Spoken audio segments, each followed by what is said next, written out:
What is good? Fuck. Good. Everyone. Shoobs here. This is so scuffed.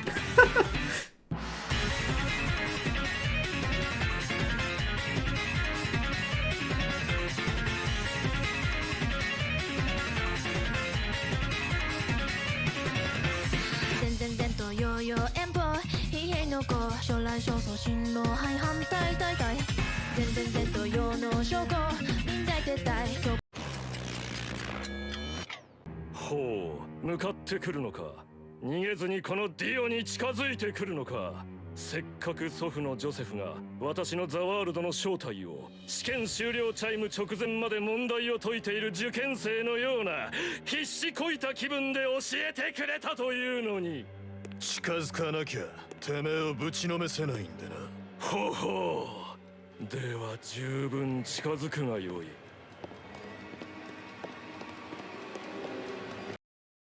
What is good, everyone? Shoobs here. Today we are looking at these new these new Pewter tactile switches from Parallel Limited. If you didn't read the big ass disclaimer in the beginning, just a quick note that Glizzo, the owner of Parallel, was kind enough to let me purchase these with a discount and has given me a discount code to share with everyone. You can use the code SHOOB7 for 7% off these switches, and it helps the channel as well. But be sure to watch the full review to see if these might be something that you would be interested in. So about these switches, the motivation of how these switches came to be was what intrigued me. It was an effort to bring a very light premium tactile into the market that is currently filled with a lot of strong boys. The most well-known light tactile by far are the Cherry MX Browns, which, you know, has that sort of reputation. And this switch was made to be an improved brown similar to the vintage browns of the past. The Pewter switches are a new type of tactile manufactured by none other than JoJo/Duroc. For the stem, the tactile bump is described as a smooth MX brown with the material being palm. It comes with a light application of lube as well, making it perform pretty well in its stock form, just like the Alpaca V2s did. The housing of these is very interesting as it features a full wipe, that's UHMWPE.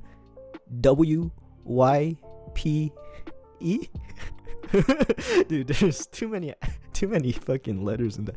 But yeah, unwiped housing, which is seen in the ever popular Tangerine switches, which is another JWK manufactured switch. As for the weight of these are 58.5 grams springs, gold plated Duroc springs. It doesn't come with any other options. This is what Glizzo wanted it to be, a very, very light switch. And from what I've been feeling after trying them, these are a very light and very new experience and gives a feeling that you don't really see from any other tactile. As always, we'll be comparing the Pewter switches to many of the tactiles on the market today. These are the Cherry MX Browns, the Ergo Clears, T1s, Lubed U4Ts, Zealios V2s, Holy Pandas, and Zykos. I'll be putting the descriptions of each of the switches and the composition of them in through editing, so you guys know. And we'll be comparing mainly to the Cherry MX Browns because, like I said before on the description of the Pewter switches, these were made to be an improved version of the Browns. And as you might have guessed it, this doesn't really compare in tactility at all to any of these. These are so much stronger. So taking a look at the stems, it's very easy to see that the Browns and the Pewters have a very similar bump, while the Ergo Clears and the T1s are right in the middle, and the Zealios, U4Ts, and the Halos have a very large bump. As for the stem pole length, the Pewters are very standard with a shorter bump compared to the U4Ts and the Halos. So here we're going to be doing a little stem wobble test for the Cherry MX Browns. There's a decent amount of wobble actually. With the Pewter switches, it's very minimal. Ergo Clears have around the same amount of wobble as Cherry MX Browns. T1s actually have more wobble than these Pewter switches, which I found surprising. Maybe I'm not really completely 100% sure. These might be V2, but it hasn't been confirmed with glizzo, so I don't want to set anything in stone. But it does seem like this is tighter than these T1s, which I know are V1s. The Zealios V2s have pretty minimal wobble. The Lubed U4Ts have really tight housings, so virtually no wobble. Holy Pandas have a little bit of wobble, more than the Lubed U4Ts, and the Zykos have like absolutely no wobble. These are tight as hell. Okay, so let's get to the sound tests for these switches. Like always, we'll be doing the stock form first, then the lubed form second. The sound test will be done on the Z position, as the position of the keyboard, or the position of the switch on the keyboard affects the sound. The case is the mode 80 with all gaskets installed with aluminum plate. Keycaps are ABS plastic, GMK cherry profile. The switches in the lubed form is lubed with Tribosis 3203, avoiding the legs, GPL 105 in the springs, and I had to use thick films. No, I ran out of desk keys when I was filming these, and to keep it consistent, all the ones that are filmed here are using thick films, just so you know, there's a standard. And some of the switches do not actually need film, such as the bobas, and it will be listed on the description when I'm pressing them for the sound test. So anyways, let's go.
So as you guys might have guessed, the Pewter Switches are definitely not tactile.